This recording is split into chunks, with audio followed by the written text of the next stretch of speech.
Blue Lotus. People claim that helps them with their dreams, with relaxing. It has an empathogenic feel. It can be a meditative thing. It can be introspective.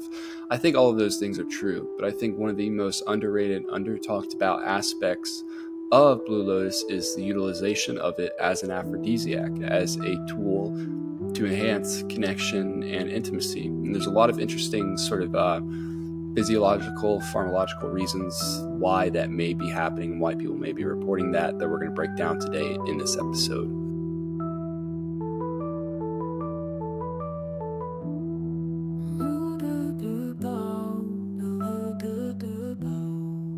So Blue Lotus isn't actually a lotus. It's a water lily, and it grows naturally, in certain parts of like Egypt and Eastern Asia and things like that. It's been revered for thousands of years as a sacrament, cross-culturally, almost in all these different pockets of the world. Blue Lotus has been respected and utilized as a ancient botanical, or like I said a minute ago, ancient sort of sacrament. And Blue Lotus isn't the actual only lotus. There's a lot of these different lotuses or lilies that people seem to use across the globe for ceremonial and psychoactive purposes, the white lotus, red lotus, things like that. However, though, Blue Lotus is the one that it really seems to keep coming up in, texts and historical records and art and culture. And within modern day society, there's this interesting reemergence of it and awareness of it that is happening. And a lot of people are starting to utilize it once again. So I think a lot of people wonder with Blue Lotus if it's all just sort of placebo, because lots of people have taken Blue Lotus out there and didn't feel the effects and haven't felt the effects and really sort of see it as a not very potent and or sort of placebo-like herbal plant thing, right? And I was in this boat myself for quite some time, until I tried a large enough dose of some Blue Lotus extract orally, and I became completely convinced that there is a large amount of psychoactivity involved with this particular plant, and it's very underutilized and underrated for sure. And I think one of the most underrated aspects of it is this aphrodisiac-like effect. And there are two primary sort of alkaloids that people think are the kind of primary constituents of the experience of Blue Lotus, and that is apomorphine and nuciferine. Nuciferine itself has really interesting receptor site activity, but it seems to act as a mild relaxant and dopamine agonist. And so what this is doing is helping people essentially feel more relaxed, more euphoric, less inhibited. And with something like intimacy or sex, that is one of the biggest issues that people can come across, is the sort of anxiety that involved with it, and the sort of performance anxiety. There's also some interesting studies suggesting that nuciferine might have some mild vasorelaxant-like properties, which can help enhance blood flow and things like that. And so once again, it's helping kind of tackle one of these common issues that can arise within the bedroom, within intimacy, is, erectile dysfunction. And that's caused by a myriad of different things. A lot of it can be psychological. And like I was describing a minute ago, with this sort of relaxant property of the nuciferine, that's helping a lot, the anxiety and things. But then also you're simultaneously getting relaxed and getting more blood flow.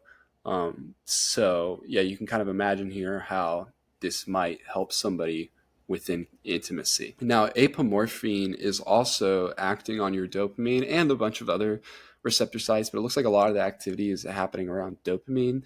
And apomorphine, this is the side of Blue Lotus that is more responsible for this sort of like ethereal, euphoric, sort of dreamlike effect that people report.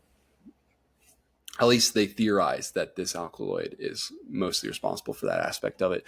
But if apomorphine is causing this more sort of ethereal, euphoric, dreamlike effect, it's enhancing.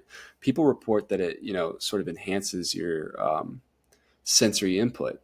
And so once again, you can see how this could potentially, at the right dose, enhance intimacy and connection with somebody. And so, with all of this at play here, there's this interesting package that nature is offering us with Blue Lotus, where it'll simultaneously relaxing your body and your mind, while also providing you with euphoria and making you more sensitive to the touch. Now, all of these are sort of like physiological things that I just described to you, that play out within your body, can play out within your body during the experience of Blue Lotus. But another very critical aspect of I think this whole Blue Lotus as an aphrodisiac thing is this empathogenic quality to Blue Lotus that a lot of people report of. I've heard some people describe it almost as like MDMA light, where there truly is this lovey-dovey sense and this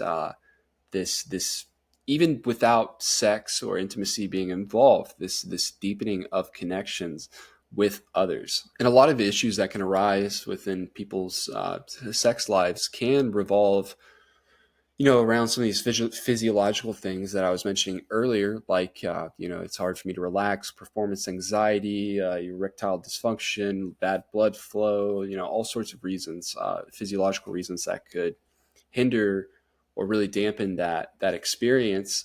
But I think a big thing that is the driver to a positive intimate experience, and it can, on the flip side, be the driver to a bad negative intimate experience, is the connection that you experience with that person, the connection that you experience with them outside of sex or intimacy, right? Because that gets brought into that particular matrix of intimacy and inflated. And so, yeah, I think if you have this tool in which you are able to, at times, if used effectively, more easily communicate and connect with your partner and empathize with them better, I think that even if you don't take the Blue Lotus during intimacy, I think that this particular matrix of things could lead to a better sex life for somebody too. So, and I'm sure that there's a lot that we don't know about the historical use of these plants, especially something like Blue Lotus. But it does look like some of the historical sort of data and things that we have suggest that their use of it was very much in this way of this sensory enhancer, this lovey-dovey meditative ceremonial plant, and so this would align with a lot of what we're discovering about Blue Lotus and its alkaloids, and it would also align with a lot of the anecdotal data that we're starting to gather, my own personal stories that I'm sharing with you and how I feel about it, and the thousands of customers that we have that also talk about Blue Lotus and their experience with it, all these different forums with people reporting their experiences with Blue Lotus. And I say all this to say that, like, I know we need more actual rigorous, controlled scientific data on this particular aspect to say for sure. And so I would never say for sure I know that, like, this is an aphrodisiac. But if I had to put my money on it, I would say that it is, for most people, when used effectively. And this goes back to another really critical point that I touched on earlier, is I don't think most people are dosing with Blue Lotus effectively. Most people end up consuming a certain amount of it within its whole flower form, and they'll like smoke it, or they'll have it in the tea. And for some people, this does seem to be efficacious. Like they'll get the threshold effects, at least they'll, but I had tried this method for several years in several different ways, and never really found the whole flower form very efficacious.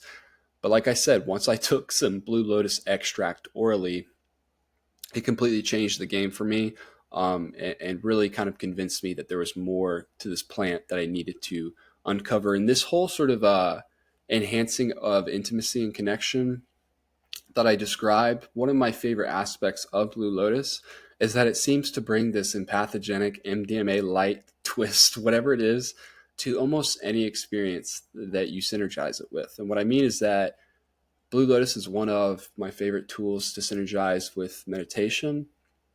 It's one of my favorite tools to synergize with cannabis. It's one of my favorite tools to synergize with serotonergic psychedelics. Within all of these particular experiences, when Blue Lotus is added, it seems to add this very noticeable empathogenic lovey-dovey um, spirit to things. So yeah, I do believe that Blue Lotus is an aphrodisiac, but the only way to try to know for yourself is to try it for yourself. So if you would like some high quality Blue Lotus products, then you should go check us out. Minnesota Nice Ethnobotanicals. We make, we have plenty of the Blue Lotus whole flower that you can buy in bulk and things like that. You can smoke it. You can make your teas out of it. We have tea bags, but we also make an extract, and you can buy the extract itself. You can buy extract capsules. You can buy gummies. We make gummies with the extract, and the Blue Lotus gummies are actually one of my favorite products that we sell. So yeah, highly recommend you check that out. But other than that, I hope you guys appreciate and enjoyed this video. Hope you found it informational and helpful. Hope everyone has a happy Valentine's Day. Sending you all so much love. Peace out.